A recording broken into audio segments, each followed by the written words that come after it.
Hello, this is Robert from signear.org with How to Make Tabbouleh. Tabbouleh is a Middle Eastern parsley salad, and let's get started. First off, you're going to need a half cup of bulgur wheat, number 1 fine ground bulgur wheat.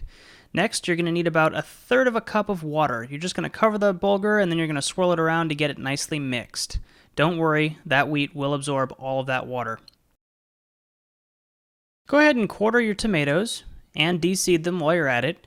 I usually take a paring knife, cut right down through the root like this, and then kind of roll around the inside of the flesh. Get all the seeds out, but keep as much of the flesh intact as I can. You're going to want to do that for all of the tomatoes. I have 3. You can put 2, 4, depends on how much tomato you like in your tabbouleh.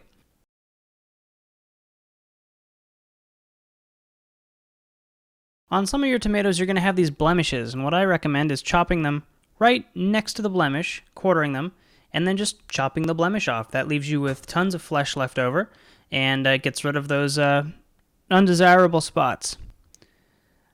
Once you've got all of your tomatoes quartered and de-seeded, you're going to start chopping them. You're basically going for a dice. You want to put your fingers together like this. Use your middle finger as a guide for the knife, and make sure that all of the rest of the fingers on your hand are behind that middle finger. That way there's no way you can cut yourself. Go ahead and slice them julienne style like this, nice skinny strips. Turn it 90 degrees and go for your dice. You can cut them as thick or as fine as you like. I generally tend to go more fine than thick. It's just personal preference. Plus, it's a great party trick. People always ask you, how did you chop everything so fine? It's really just practice. I've been chopping for a while. Go ahead and take your tomatoes and put them in a strainer. This will get any excess juice off of them. Otherwise, your tabbouleh, it sits in the fridge a couple days.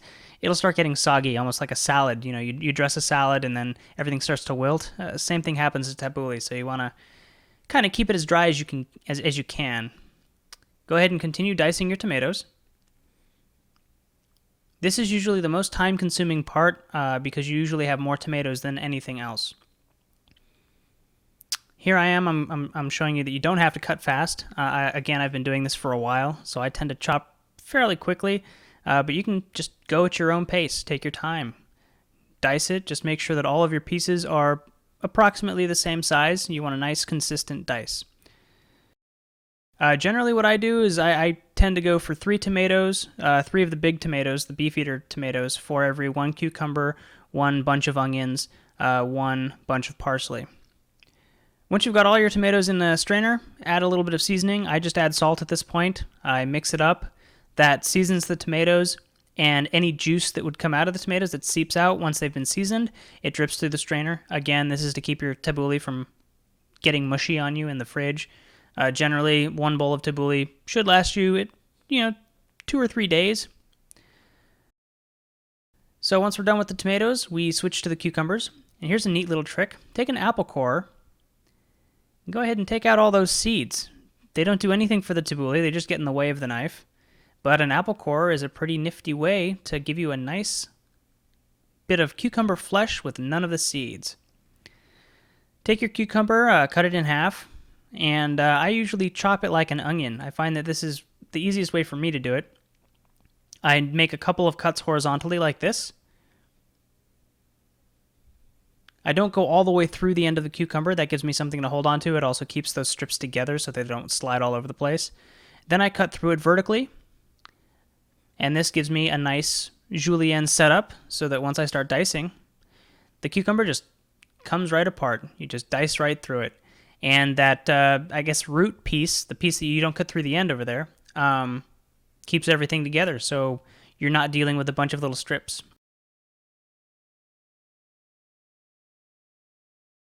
See, there's the bulgur. It's absorbed all of the water. Go ahead and add your cucumber dice to the bowl and finish up the rest of your cucumbers.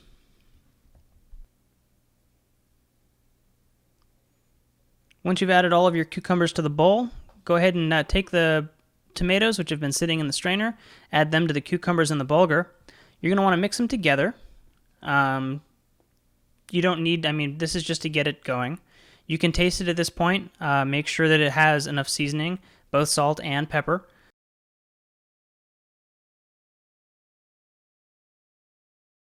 I needed a little bit more salt, so I went ahead and grabbed my salt. And it looks like I add a lot of salt to this, but I really didn't. Maybe a half a tablespoon at the most. Add a little bit of black pepper, gives it a little bit of extra seasoning.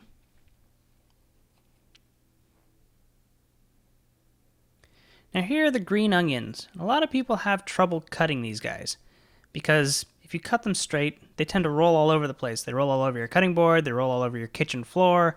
I usually take off the green ends. I go right to where the green end meets the white end, the main part of the stalk, and I just take off those little frays. They tend to get in the way when you're trying to get a nice dice going with an onion, or when you're trying to chop something. And I couldn't quite figure out where to take this one off, so I just split it in half. Once you've got that done, you're going to want to cut through your onion vertically. And I actually switched to a paring knife because it's a little bit more control, so I didn't take a finger off while I'm doing this.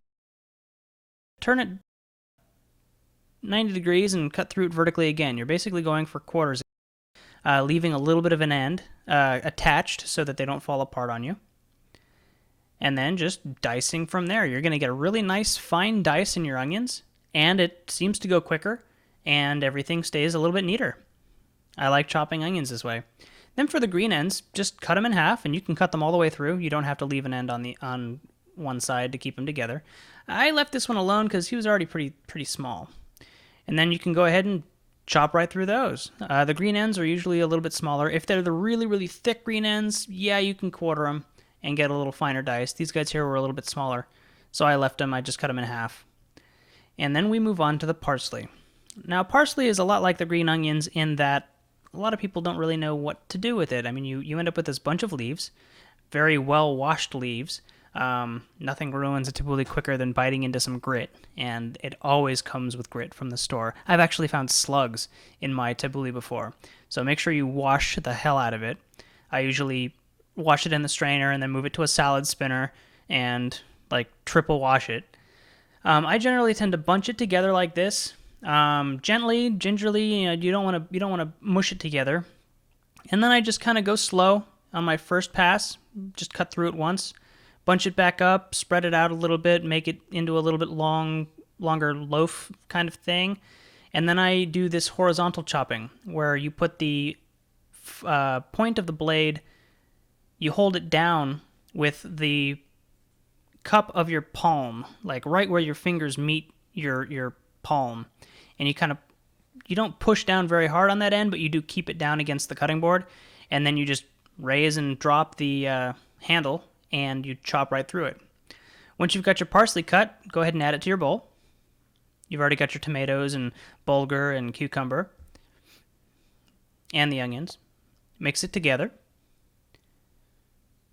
You can taste it at this point to make sure that it's seasoned properly. You can add a little bit of salt or pepper if you want.